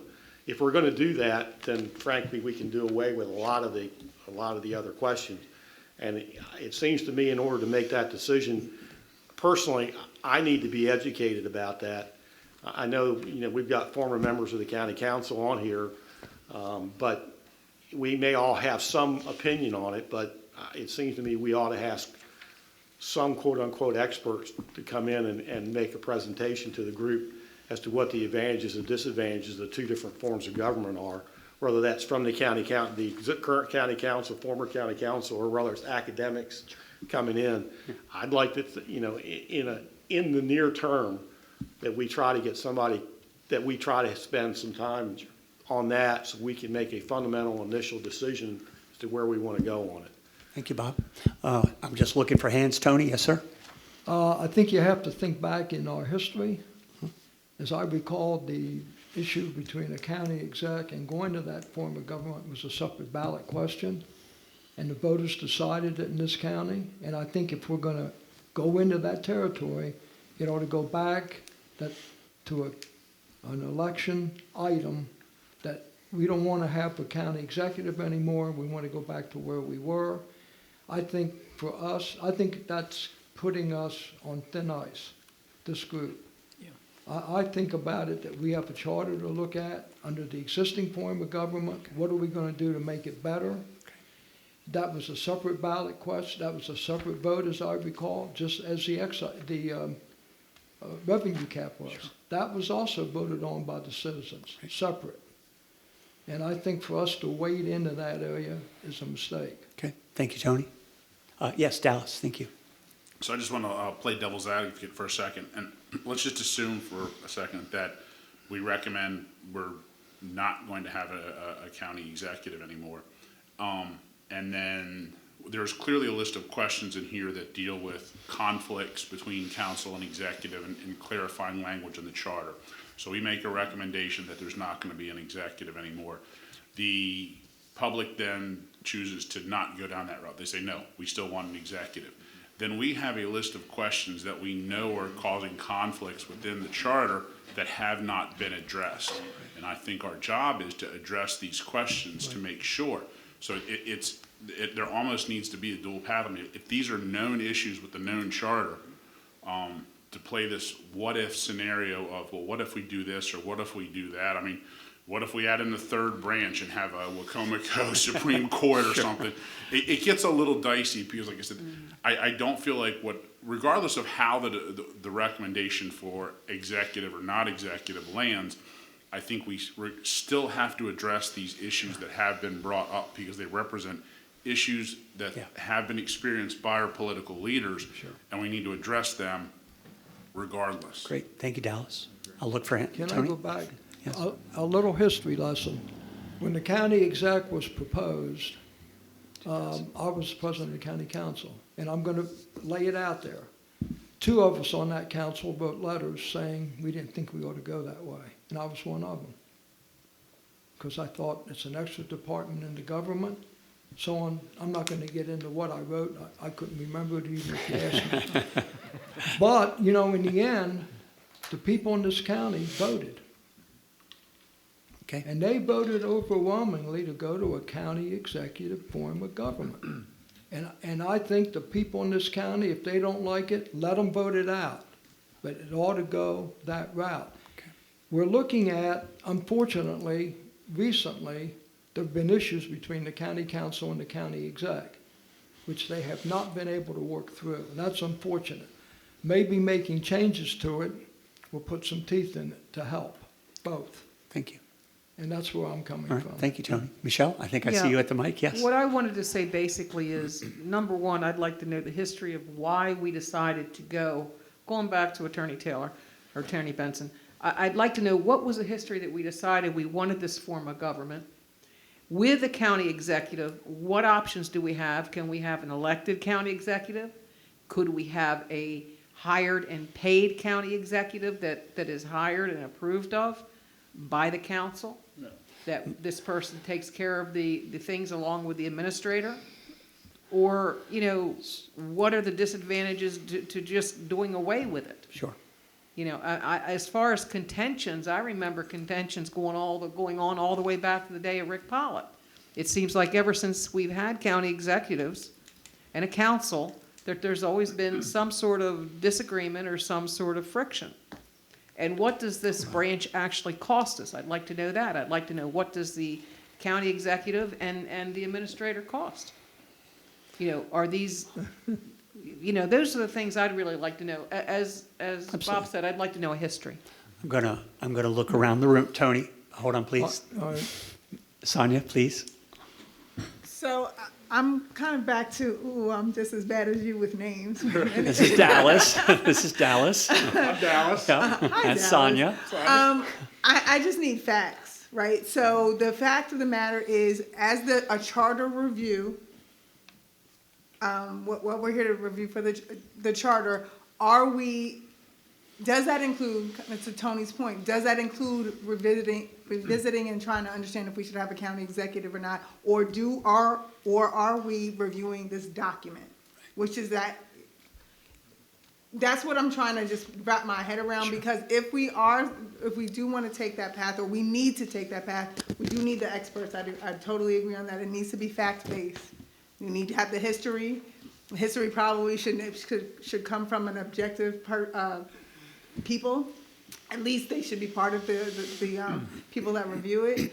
But again, if you're talking about reviewing the document that we have in place and not taking into account necessarily the personality conflicts that we have, people use a county executive and a council all the time. Okay, and it's very dependent on the people that you elect in there. So that is a body and that's a government that does work, maybe not for our community, but we have to look at it objectively. Not what happened with Rick Pollitt and what's happening now or anything like that, but look at the document and what we need. So I want to know the answer to kind of the question that I heard before. Is that really part of what we need to be looking at? If it is, that's fine. I'm literally asking a question. Thank you, Sonia. I'm looking around. Sharon? Tony, I promise I will get to you. I want to share microphones. It's all good. Sharon, please. Yeah, I have a couple of thoughts. On the term, I think the form of government that we're in is not a decision that this group is to make because the elected voters or the voters did that. Also, in the charter, if you go to Article 10, there's a termination section, and the county council does have some authority over that. Yeah.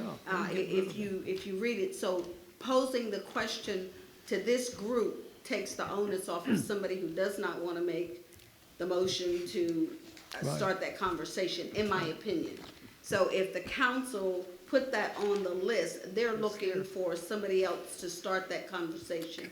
And I don't think this group is representative enough of 105,000 people to make that I decision. agree. Thank you, Sharon. Matt?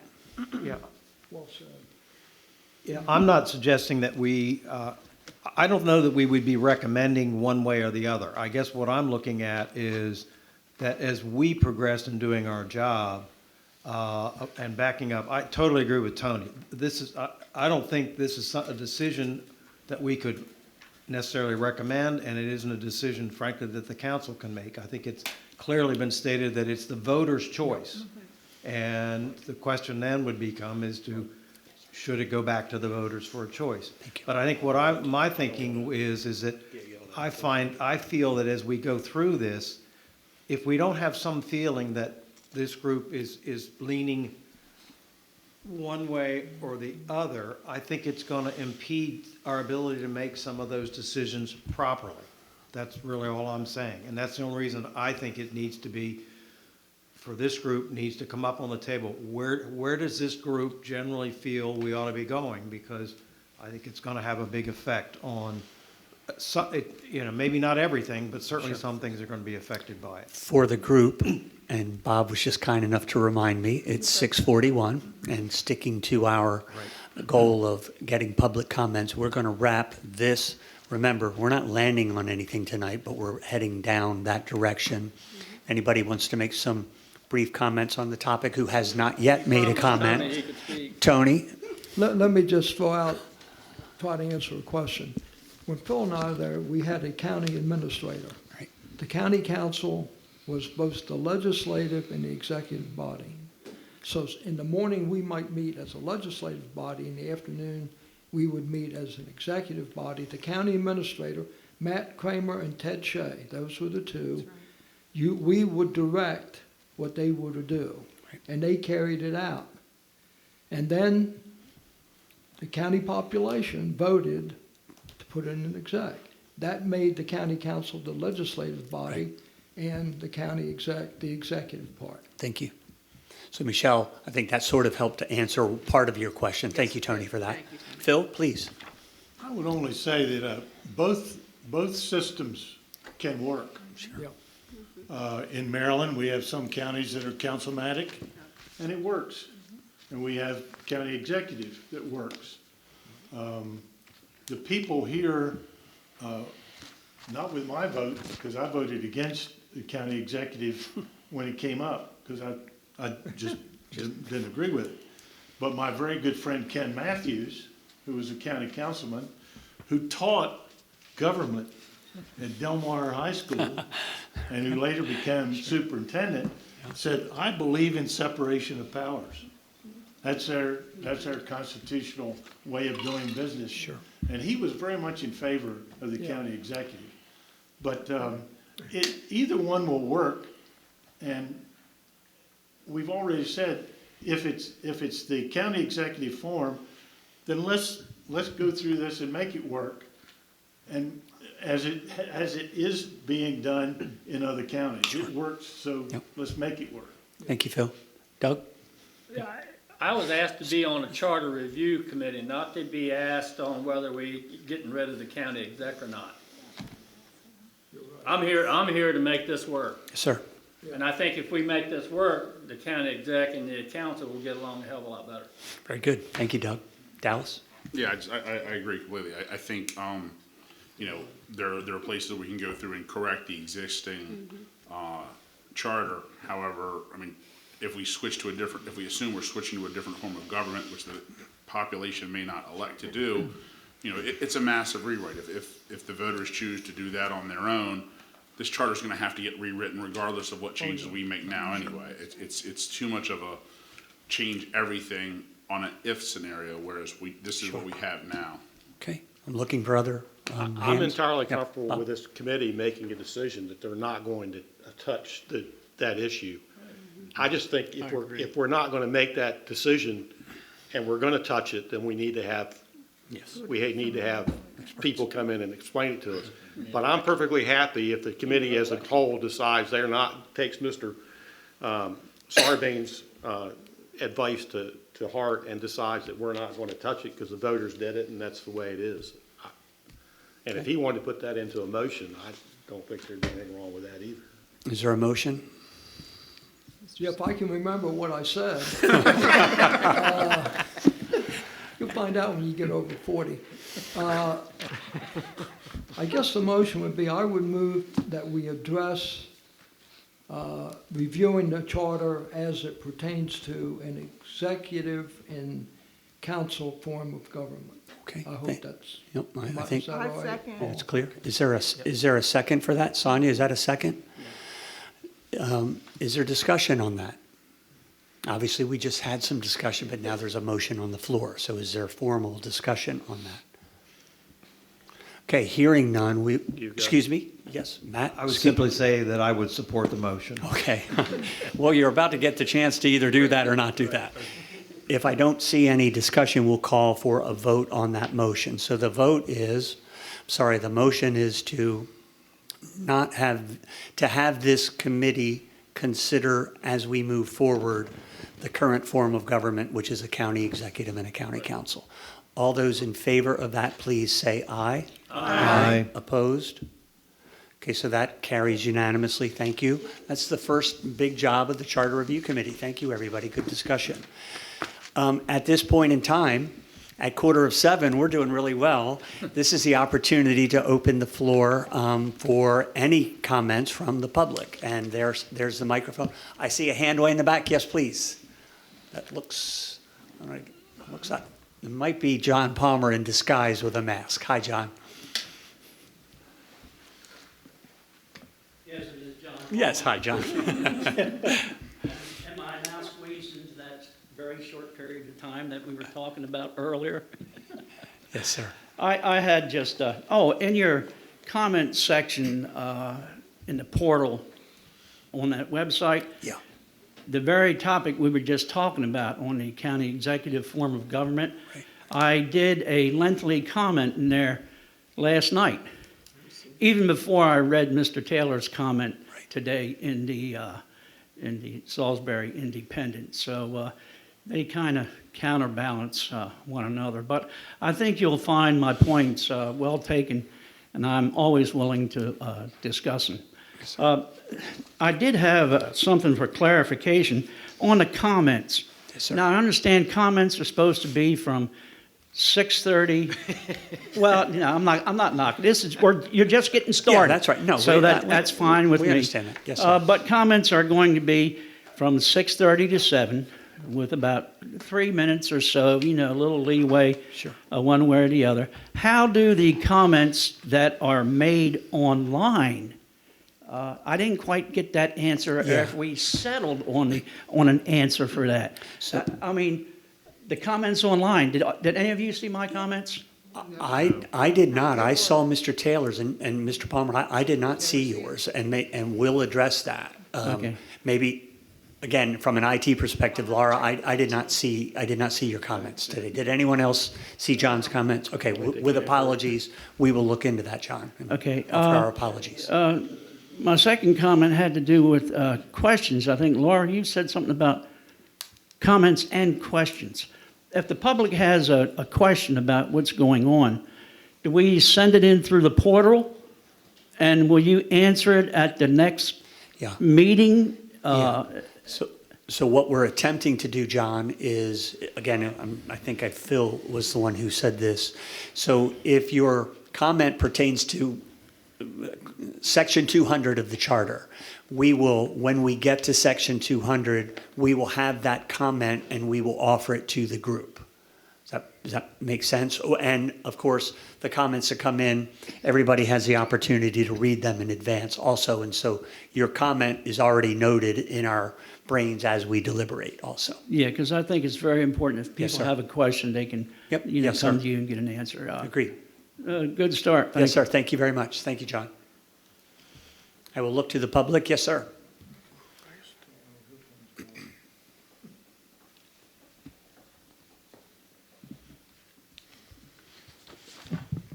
Good evening, Robert Taylor. I'm a county resident, 50 years come September. Some of you may have seen my comment regarding the county executive form of government. And there's also a op-ed in today's or yesterday's issue of the Independent. I think that what you've done tonight puts you pretty much on the cusp of dereliction of your duty.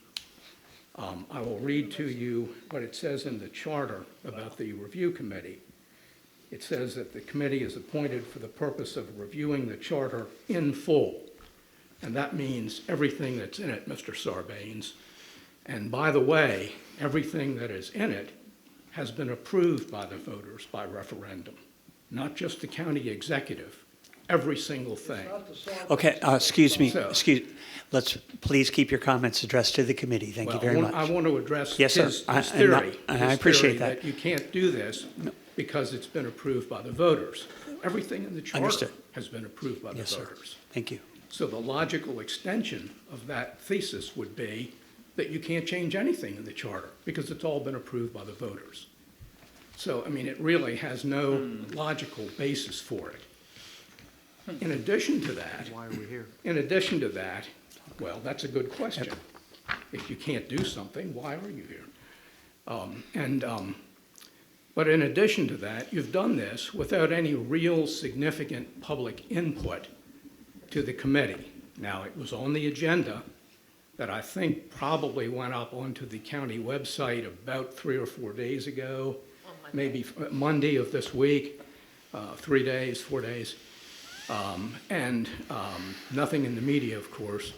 So there's really not even been any chance for public comment on this before you made your decision. That, to me, is dereliction of duty. I'll let that go. I have my remarks about it that are in the comment that I sent to you. I won't repeat those, except for one point, and that is that across the country, very few counties, relatively speaking, have the county executive system, and a majority in Maryland do not. Sussex County does not. Worcester County does not. We can look around and see lots of counties that are operating perfectly fine without this system. So that's all I'm going to say about that particular point. As far as a couple of other things procedurally, on your public comment discussion, I would suggest that I agree that public comment at the end of the meetings makes sense, just like mine tonight. I can address what you did tonight. But there's also the ability, of course, through the portal to put comments in advance. And if you publish your agendas sooner, there's more chance to do that. Just like I just got through saying, and Laura answered, the agenda for tonight, for the discussion of the county executive forum, only went up on Monday. I mean, that's 72 hours ago, roughly. Not really a whole lot of time. Most people don't go through the county website 2 or 3 times a day. Sometimes I do twice a day, but not normally 3 times. So I think that would be another suggestion. Ms. Chesnick made a good point that some people cannot use that because of internet access. I would suggest that could be addressed by having them phone to Laura and Laura's office with their comments, and she could then post them. She could then post them for them. Now, she could get their name, obviously, so that would go up, not hers. But that would be a way to address that particular shortcoming. I'll make you an offer if you want to take it. It doesn't cost you anything. But I actually have a copy, it's a media copy, not a printed copy, of the original county charter, which was passed, I think, in 1966 by referendum. It's interesting because you can see many of the provisions that are in there are the same now as they were then. Whether that's good or bad, that's not for discussion by me tonight. But a lot of it's been in there for a long time. I think one other suggestion I'd make to you procedurally, instead of just going through the charter sequentially, I mean, that's a good idea generally. I'm not knocking that. But I think I'd take a quick look at it, and particularly in regard to the list of items that is that Ms. Hurley has provided of the 31 or 33, whatever it is, of county council suggestions, and try to pick items that really need significant research or work. And one of them that I would suggest to you is this county executive matter, but there are others, and there are a lot of different things and a lot of different charters. Again, somebody asked tonight, is there any golden charter? Yeah. And I told that gentleman, no, there isn't. I've looked at most of the charters. There's quite a difference. The largest county in the state in population, Montgomery, has the shortest charter. It's about 30 pages. Why, I don't know, but that's the way it is. A lot of stuff is in their code in Montgomery County. Okay. Others have, for example, as I mentioned to this gentleman, Harford County, for example, which is sometimes pointed out as our charter is kind of like Harford County's. They have a provision there for an independent county council attorney. It's completely separate from the county attorney. The county attorney does not have any input into the county council. It's a separate attorney. Baltimore County is more somewhat like that. Bob, I'm going to ask you to begin to wrap up for us for Okay, tonight. I'll try to be real brief, but Thank you. there's so many different things Yes, you sir. might want to look at. Some counties, if they're going to do bond issuances, that has to go to referendum. And if you look at things like this, you may get ideas that perhaps should be in Well, our charter. Bob, I assure you, everybody's reading what you're sending, so if you have thoughts, please bring them. Thank you very much. Mr. Holloway, yes, sir.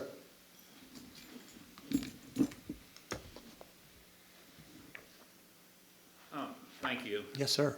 Thank you all for being here. I am disappointed that you've brushed aside the discussion about the county executives so quickly. I heard Mrs. Chesnick ask for more information, more history, what it cost, why the county voters voted for it, and we never heard any of those answers.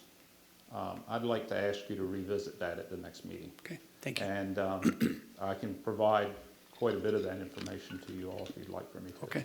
All right, thank you. Thank you, sir. I'll look for any other hands out there. John? Yes, sir, please. Thank you, Chairman Dunn, Yes, sir. Vice Chairman Benson, and committee members. John Cannon, I am the at-large representative for Wicomico County Council. I never got the opportunity to thank each of you for volunteering for such a monumental task, because this is a monumental task. Also, would like to congratulate you on being appointed. It's very important, and it's very important to the county. The work that you do is very critical as far as how we're going to efficiently govern ourselves as a county over the next few years. So the work that you're doing is very critical to that nature. That being said, on the two issues that have been discussed, the numerous 32-some comments that the council will put forth, I would certainly want to recommend to the council through Mrs. Hurley that the council should have that work session for you independently. We should come up with a document for you that will elaborate on each of those 32 recommendations to give you a broader perspective of exactly why this was done.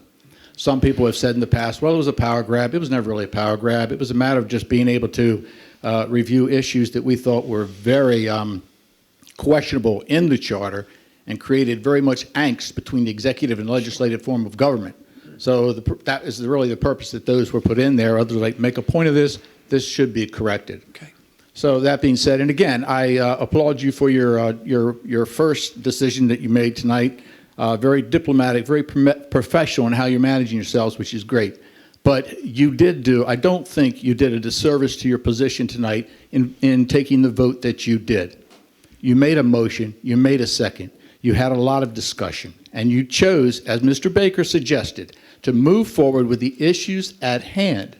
Because regardless of what happens, the voters could reject any type of decision that you may make, whether you want executive or legislative. The first priority is to correct the charter as it exists. And this is a work in progress. If you have the 60% of Wicomico County residents that voted for an executive legislative form of government, if they come into these meetings and they get in front of this mic and express their concerns that they'd like to see it reversed, you will have a job to do, rightfully so. But as it is today, as you've seen it today, I congratulate you on the decision that you took. first and foremost, to correct the charter as it exists. And should in 3 months, 5 months, the issue of an executive legislative form of government come up again, it can always be revisited. So, again, thank you very much, and the council is willing to help you in any way we can. I'm sure I can speak for the executive when I say he certainly is welcome to help you. If you do want to speak and you do want to meet with the council, I would suggest also that the executive branch be represented as well, okay? Absolutely. Yes, sir. All right, thank you very much. Thank you, John, very much for your comments. Thank you. Anyone else? One comment I yeah. want to make, Mike. Yes, Michelle. After hearing what I heard tonight from the public and the vote that we took, I think we have to be resolute that we do work through this from 1 on through. But I think we have to be open to public comment, and if people start coming in saying, we want to visit the executive issue, we have to visit it. We just can't leave it dead or closed. As was pointed out, all of this is voted on by the public, by the citizens of Wicomico County. So I really think we can't just say this is a closed, dead issue and we're done with it. Okay, thank you, Michelle. Can I Yeah, get some Dallas. clarification? Yes. If we don't make the recommendation, but the public approaches council, since council ultimately decides what goes on the ballot, can council put that issue on the ballot without our recommendation? Yes. Absolutely. Yes. Okay, Yes. I just So wasn't again, sure. I kind want to of- make sure it didn't have to come from us. There And- is another avenue the public can take. That's right, and Okay. circling full, coming full circle, a reminder that we're putting forth a set of recommendations which may be approved or not approved as we move forward. I will say, thank you, everyone. Great first meeting, great second meeting, sorry. Have a great night, and thanks for everything tonight.